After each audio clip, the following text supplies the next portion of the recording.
Good morning student.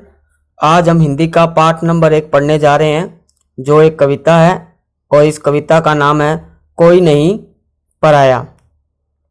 इस कविता के रचयिता है गोपाल दास नीरज। तो सबसे पहले कवि परिचय। कवि का नाम है गोपाल दास नीरज। जन्म स्थान है उत्तर प्रदेश के इटावा जिले के पुरोली नामक गांव में इनका जन्म हुआ था। तो शुरू करते हैं।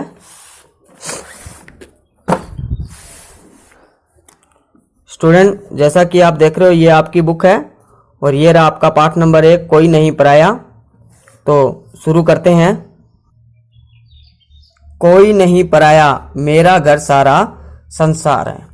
कवि कहता है कि हम सब मनुष्यों को सोचना चाहिए कि यह पूरा संसार ही मेरा घर है। यहाँ कोई अपना व पराया नहीं है। मैं न बंधा हूँ देश काल की जंग लगी जंजीर में।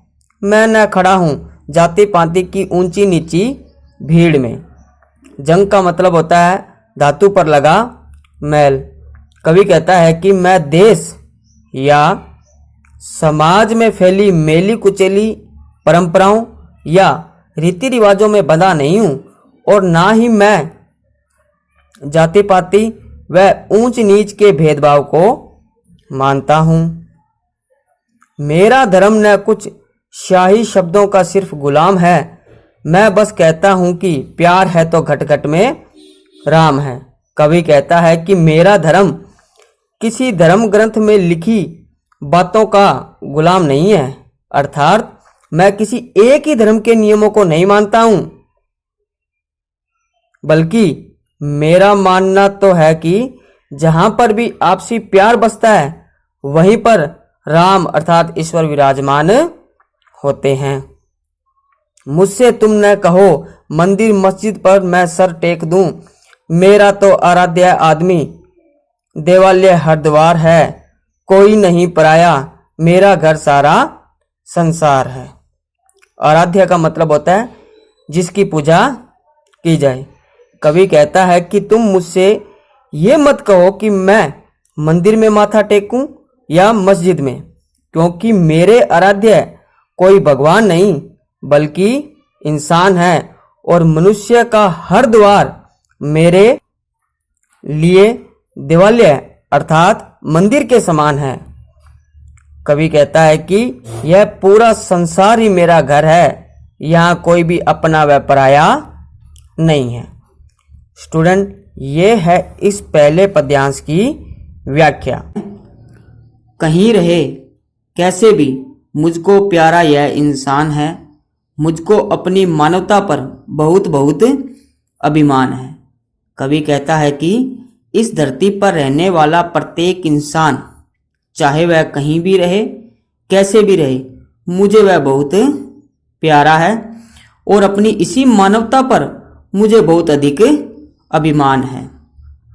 अरे नहीं देवतव मुझे तो भाता है मनुजतव ही, और छोड़कर प्यार नहीं स्वीकार सकल अमरतव भी। सकल का मतलब होता है सारा।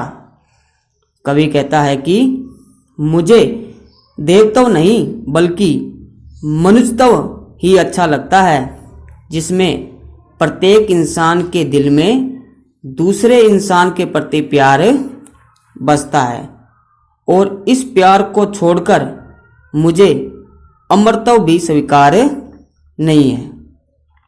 मुझे सुनाओ तुमने स्वर्ग सुख की सुकुमार कहानियाँ। मेरी धरती सौ सौ स्वर्गों से ज्यादा सुकुमार है। कोई नहीं पराया मेरा घर सारा संसार है।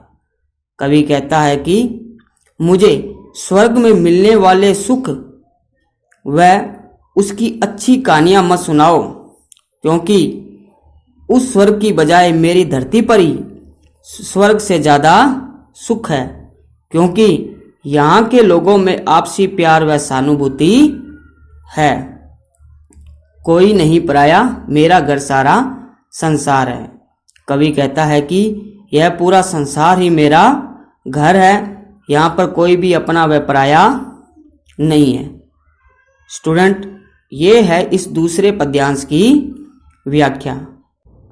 मैं सिखलाता हूँ कि जियो और जीने दो संसार को, जितना ज़्यादा बांट सको तुम बांटो अपने प्यार को। कवि कहता है कि हमें जियो और जीने दो के सिद्धांत पे चलना चाहिए और जितना ज़्यादा हो सके आपस में एक दूसरे के साथ प्यार को बांटना चाहिए। हंसो इस तरह हंसे तुम्हारे साथ, दलित यह धूल भी, चलो इस तरह कुचल न जाए पग से कोई फूल भी। दलित शब्द का मतलब होता है दबी हुई। कवि कहता है कि हमें समाज में मानवता का ऐसा व्यवहार करना चाहिए जिसमें समाज में दबे हुए लोग भी तुम्हारे साथ हंस सके और सभी के साथ प्रेम पूर्वक व्यवहार करना चाहिए, जिससे कि उनके आत्म सम्मान को किसी प्रकार का कोई भी ठेस न पहुंचे।